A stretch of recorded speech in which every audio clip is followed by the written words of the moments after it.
इस शहर की बत्ती गुल है या शायद मेरे नसीब की। मेज़ पर रखी चाय अब ठंडी हो चुकी है, बिल्कुल मेरी उन उम्मीदों की तरह जो रोज़ थोड़ा थोड़ा करके दम तोड़ती है। पन्नों को पलटते पलटते उंगलियां थक चुकी है और आंखें अब लाल होकर बगावत कर चुकी है। जब मैं बीपीएससी का फॉर्म भरा था तो मुझे लगा था कि यह सिर्फ एक परीक्षा है। जो मुझे क्या पता था कि यह इम्तिहान किताबों का नहीं, मेरे सब्र का होगा, मेरी रूह का होगा।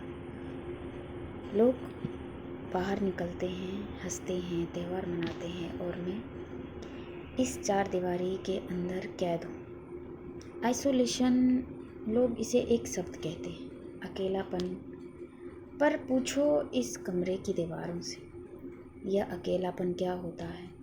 जब हफ्तों किसी से बात नहीं होती, जब अपनी ही आवाज़ से डर लगने लगता है, तब आंखें खुद ब खुद क्यों बरस पड़ती है।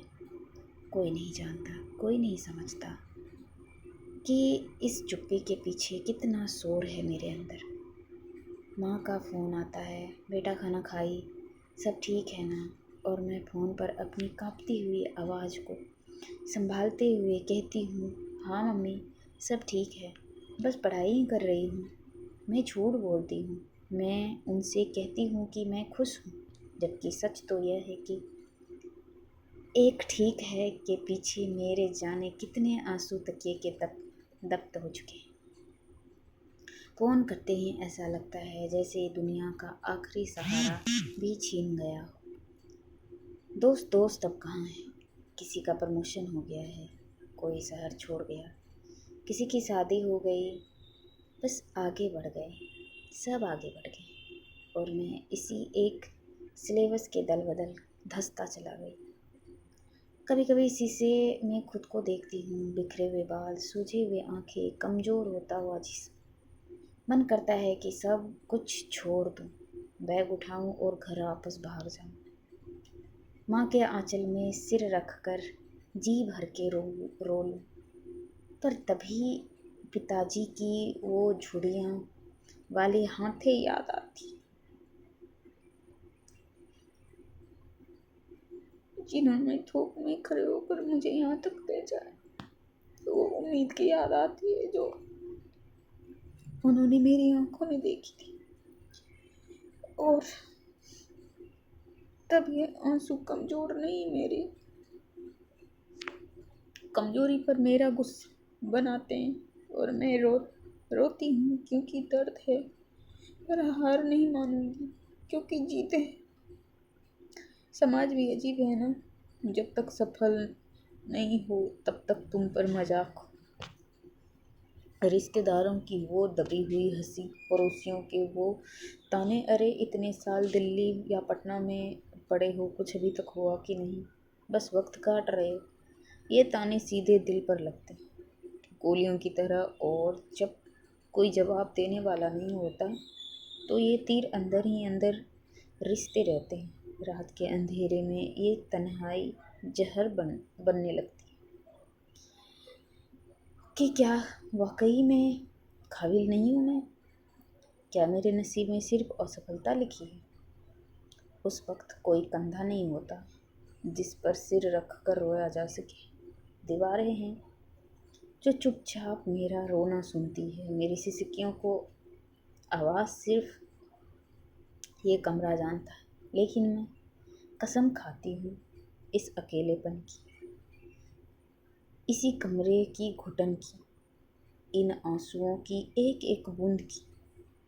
ये जो आज मेरा मजाक उड़ा रहे हैं, कल यही लोग मेरे संघर्ष को सलाम करने लाइन में खड़े होंगे। ये आइसोलेशन सज़ा नहीं है, यह एक तपस्या है और तपस्या में आंसू का आना लाजमी है, क्योंकि सोना भी आग में तपकर ही कुंदन बनता है। अब सुबह होने वाली है, खिड़की से सूरज की पहली किरण बाहर आ रही। मैंने अपने आंसू पोंछ लिए हैं, आंखें अभी भी लाल है, शरीर थका है, पर दिल में एक नया सूरज उग रहा है। रो लिया, जी भर के रो लिया, कमज़ोर पड़ गया, लड़खड़ा गया, पर थका नहीं हूँ, गिरा नहीं हूँ। अकेलापन मेरा दुश्मन नहीं है, मेरा सबसे बड़ा गुरु बन गया है। इनसे मुझे सीख दिया है कि भीड़ में कोई भी चल सकता है। इतिहास वही रचता है जो अंधियों में अकेले खड़ा रहता है। बीपीएससी तू ले ले मेरी परीक्षा, तू आजमा ले मेरे सब्र को, तू बहा ले मेरे आंसुओं। तू मुझे जितना तोड़ना चाहती है तोड़ ले, क्योंकि मैं हर बार एक नया फौलाद की तरह उठूँगी। जिस दिन उस आयोग के बाहर मेरा नाम होगा लिस्ट में, जिस दिन कंधे पर वो रुतबा और चेहरे पर वो सुकून होगा, उस दिन ये सारे आंसू।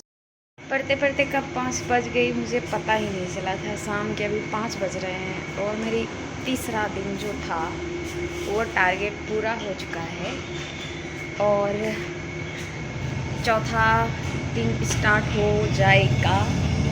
तो मैं रोते हंसते खेलते अपनी टारगेट आइसोलेशन का जो मैंने टारगेट किया है, जो मैंने संकल्प लिया है, वो मैं पूरा करूँगी। अगर मैं रोते हुए वीडियोस बना रही हूँ या उसमें मैं अपना रियलिटी दिखा रही हूँ, ठीक है, तो उसमें ये मत सोचना कि किसी से ब्रेकअप हुआ होगा या दिल टूटा होगा। नहीं भाई, मैं ये दुख तकलीफ़ स्ट्रगल ये सब चीज़ अपने लिए कर रही हूँ। किसी से ना मेरा ब्रेकअप हुआ है, ना ही कभी दिल टूटा है। और क्या बोलते हैं, मैं अपना स्ट्रगल स्टोरी बताऊंगी जब सक्सेस हो जाऊंगी तब। अभी जो आज की वीडियो में चल रही है डेली बेसिस पे मैं जो संकल्प लिया है वो देखना बस, बाकी कुछ नहीं।